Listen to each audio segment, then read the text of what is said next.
nin ganacsada ilaahay maal fara badan u dhiiba ma ahayn mid leh qoys ilmo toona laakiin wuxuu lahaa shaqaale aad u fara badan oo qasrigiisa ka shaqeeya maalin maalmaha ka mid ayuu shaqaalihiisa iskugu yeeray casho mid kastoo ka mid ah shaqaalihiis wuxuu hordhigay kitaabka qur-aanka kariimka iyo xoogaa maal markii ay ka dhammaadeen cashadii ayuu weydiiyey in ay doortaan midkood kitaabkii lacagta wuxuuna ka bilaabay waardiyihii bilaa xishood la-aan ayuu ka dalbaday inuu doorto midkood wuxuuna yidhi waxaan jeclaa lahaa in qur-aanka kariimkaan doorto laakiin ma garanayo akhrinta sidaasii daraaddeed waxaan dooranayaa lacagta iyada ayaa ii faa'iido badan midkii labaad ayuu weydiiyey inuu doorto midkood wuxuuna yidhi xaaskayga aad ayay u xanuunsan tahay waxaan u baahanahay lacag si aan ugu daaweeyo taasi haddii ay jir lahayn waxaan dooran lahaa kitaabka intaasii kadib kii cuntada karinaya ayuu ka dalbaday inuu doorto midkood wuxuuna yidhi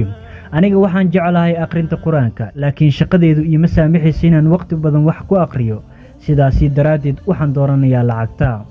markii saddexdood ay sidaasii lacagta ku qaateen duurka ayaa waxaa ku yimid wiil dhallinyaro ahaa oo qaabilsanaa xanaaneynta xoolaha ninkii xoolaha faraha badan lahaa ayaa wuxuu ogaa in wiilkan uu yahay faqri islamarkaana uusan haysan wax dhaqaale ah wuxuuna ku yidhi waan hubaa inay qaadan doontid lacagta si aad ugu gadato cunto iyo kobo islamarkaana aad ugu bedelato kobahan googo'ay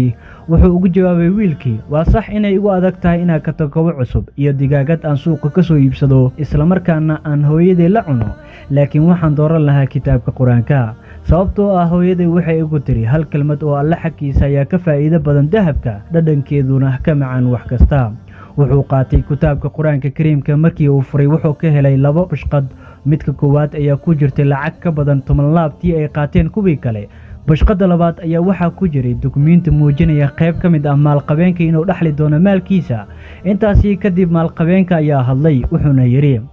qofkii alla wax wanaagsan ka fishaa alle ma beeniyo rajadiisa waad ku mahadsan tahay daawashadaada haddii aad muuqaalkan taabatay waxaan kaa codsanaynaa inaad laag gareyso sidoo kale la wadaagto asxaabtaada fikirkaaga qaybta hoose faalada nagu soo gudbi waxay noo tahay dhiirigelin aad weyn magacu waa maaman cabdilkariin